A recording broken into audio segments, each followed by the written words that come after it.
गोरखपुर से सीएम योगी आदित्यनाथ का बड़ा बयान सामने आया है। बहुत बड़ा बयान उन्होंने दिया है। क्या कहा है वो आपको बता दें। उन्होंने कहा है कि देश में कोई दूसरा जिन्ना पैदा नहीं होने देना, यानी कोई और ऐसा व्यक्ति नहीं पैदा होने देना जो जिन्ना जैसा हो। कोई दूसरा जिन्ना पैदा नहीं होने देना। अगर जिन्ना पैदा हुआ तो दफन करना जरूरी है, ये योगी आदित्यनाथ की तरफ से कहा गया है। और वो कह रहे हैं कि देश में दोबारा विभाजन की स्थिति नहीं बनने देना। हमें भाषा और जाति के नाम पर बांटने की कोशिश हो रही है।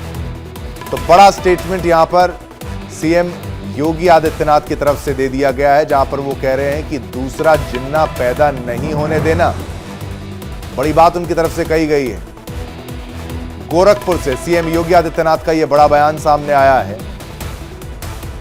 विभाजन की स्थिति नहीं बनने देना, देश में दोबारा ऐसी स्थिति नहीं बनने देना, ये योगी आदित्यनाथ कह रहे हैं। हमें भाषा और जाति के नाम पर बांटने की कोशिश हो रही है। राष्ट्रगीत वंदे मातरम के प्रति कृतज्ञता ज्ञापित करते हुए हर स्कूल कॉलेजेस में इस गीत का वाचन हो, सामूहिक गायन हो, यह हर एक के लिए आवश्यक है। राष्ट्रीय एकता और अखंडता को कमजोर करने वाले उन कारकों को ढूंढना पड़ेगा, उस पर प्रभावी प्रहार करना पड़ेगा, जिससे आने वाले समय में कोई दूसरा जिन्ना पैदा होकर के भारत की अखंडता को चुनौती न देने पाए। इस दिशा से आज की एकता यात्रा व्यापक जन जागरण का आह्वान कर रही है। लौह पुरुष सरदार वल्लभ भाई पटेल ने भी देशवासियों का आह्वान किया था कि स्वतंत्रता का मतलब केवल आजादी नहीं, बल्कि राष्ट्र के प्रति हमारी जिम्मेदारियों का एहसास हमें कराता है।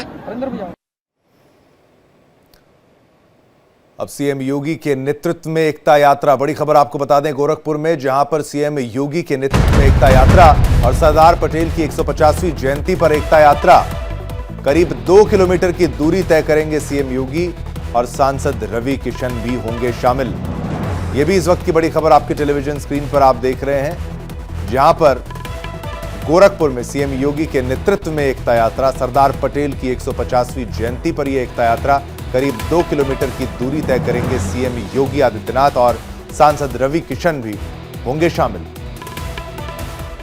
तो सरदार पटेल की 150वीं जयंती पर यह एकता यात्रा और करीब 2 किलोमीटर की दूरी तय करेंगे सीएम योगी आदित्यनाथ और सांसद रवि किशन भी होंगे शामिल। 31 अक्टूबर की तिथि राष्ट्रीय एकता दिवस के रूप में आयोजित होना प्रारंभ हुआ है। याद करिए, जब गुजरात के मुख्यमंत्री के रूप में आदरणीय प्रधानमंत्री जी कार्य कर रहे थे, तब उन्होंने नर्मदा नदी पर जो सबसे बड़ा डैम बनाया था, उसका नाम सरदार सरोवर रखा। सरदार सरोवर डैम के माध्यम से उन्होंने एक ऐसे स्थल को जो वीरान था, आज देश और दुनिया का एक बेहतरीन टूरिज्म के डेस्टिनेशन के रूप में स्थापित कर दिया। कारण है लौह पुरुष सरदार वल्लभ भाई पटेल की जो प्रतिमा है, दुनिया की जितनी भी प्रतिमाएं अब तक बनी हैं, उन सब में सबसे विशाल और विराट प्रतिमा केवड़िया गुजरात में सरदार सरोवर के तट पर लगी है। ये प्रतिमा यूनिटी ऑफ स्टैच्यू है, भारत की एकता की मूर्ति है, जो लौह पुरुष के रूप में पूरे भारत को मार्गदर्शन दे रहा है। 31 अक्टूबर को पूरे देश के अंदर यूनिटी फॉर रन के रूप में राष्ट्रीय एकता दौड़ का आयोजन हर एक जनपद में आयोजित हुआ। अनेक प्रकार के कार्यक्रम इस दौरान प्रारंभ हुए।